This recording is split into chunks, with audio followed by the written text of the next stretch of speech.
How do you patch a bounce house once it inevitably rips? Listen, rips, tears, totally normal in this industry. So I'm going to show you guys a very critical skill every party rental business owner needs to have, which is how to patch a bounce house. Let's check it out. Here's what you're going to need. Number one, you're going to need this heavy duty clear PVC cement. HH66, I think it's called. In a lot of places you can get it in most hardware stores. Make sure you store it somewhere warm. I spent about half an hour trying to open this thing before this video, so don't be like me. You're gonna need some kind of Windex. You're gonna need a marker. You're gonna need scissors. You're gonna need a towel. You're gonna need something like a brick or something just so that you can apply even pressure, and then a sandbag or a blower, something heavy, all right? And then last but not least, you are gonna need the patch. Now, I have a whole bucket full of patches. Every time you buy a bounce house, it usually comes with patches. So I have a whole thing full of them, so no worries. Now, I have some bad news. I do not have anything to patch, so I'm gonna have to rip something for you guys so I can patch it. You guys ready? You guys excited? I'm not kidding. Well, I have this this bumper, so this is basically something that we don't use. It replaces a water slide. If you want to use a water slide as dry, I don't even know why we bought this one. It's basically a removable, not a water slide, it's a removable dry thing. I'm about to cut it for you guys right now. So most of the time these things happen not at the seams. If it happens at the seam, then you're out of luck. You cannot fix it on your own unless you know how to sew. Otherwise you have to take it to a professional. But most of the times this happens when you're transporting the equipment. It catches on the fence or something like that, and then it'll rip. That's typically what happens, right? So what happens is something like this. You guys ready? I can't believe I'm about to do this. All right, I gotta go a little harder. I'm going too soft. All right, well, let's go somewhere small. That was too big anyways. This thing is not sharp. All right, ready?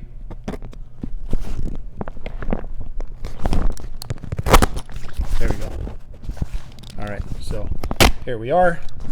We have a hole in our bounce house. Gosh darn it, what are we gonna do? All right, so we have the hole, and let's go ahead and patch it. So, gonna give you this. Thank you, Miss Camerawoman. First thing we're gonna do is we are going to clean the area. Okay. So, see I have my footsteps here. I'm gonna go ahead and spray this. Let me bring all my stuff here. While I'm all the way over there. Hold this, please. Bring everything closer.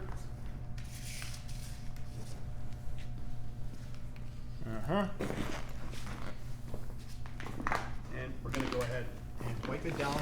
It has to be really clean and dry for this to work. All right? So that's what the Windex and the towel for. Next, you're going to go ahead and cut out 2 patches. But before you do that, you're going to want to grab the right color, right? They always come with the right color usually. And you're going to go ahead and draw it on the outside. So you can go ahead, and it's about right there. And you want to do it in a circle, not a square. And that covers that. So I'm going to go ahead and do this twice. So I'll go ahead and cut the first one. So you need 2 patches. One is going to go on the outside, and one is going to go on the inside. So notice I'm just cutting my patch, and most damage happens at the bottom of the bounce house. So it's okay if it's not exactly the same color, although the manufacturer will typically give you the same exact color that they used when they made it. And if you did it correctly, boom, it is perfect. All right. Now I'm going to go ahead and cut another one, same size for the inside. I'm just going to put this over it, and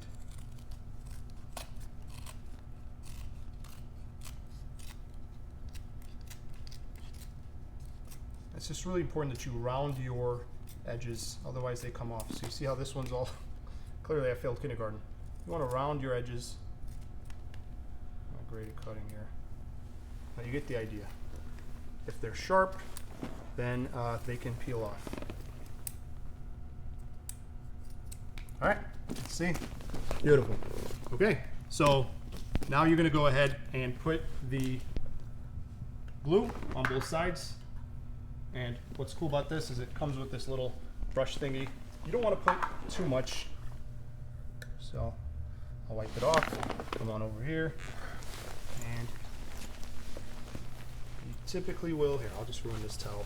You want to put it over something where you can get the whole edge. And this stuff dries very, very quickly. And you really don't need a lot. All right, so you see I put a thin layer, put it back. I want it to be kind of tacky. I don't want it to be too wet. All right, and first one I'm going to go is on the inside. So here is my tear. I'm just going to kind of fold it in. You see it's already starting to get sticky. I'm going to put this on the inside. A little challenging, but not impossible. Just don't lose it in there. And you will go ahead and get that patch there.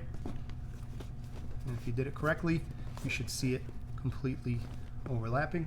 Then you're going to grab the other one and you're going to go ahead and cover it from this side. So this next part is really important. This is a little tough because it's here under it. You want this bottom to be kind of sort of even. So you're going to want to go ahead and grab me those. All right, so you're going to grab these, and what these are for is to make sure that you have even pressure. You're going to put it over the patch, and then I like to use a sandbag or a blower. Blowers are kind of topsy-turvy, but you'll kind of grab this like this, and you'll put a heavy sandbag on it, and because you put those wooden blocks on there, it'll be good pressure, and about 30 minutes or so should be good to go. And that is how you patch an inflatable.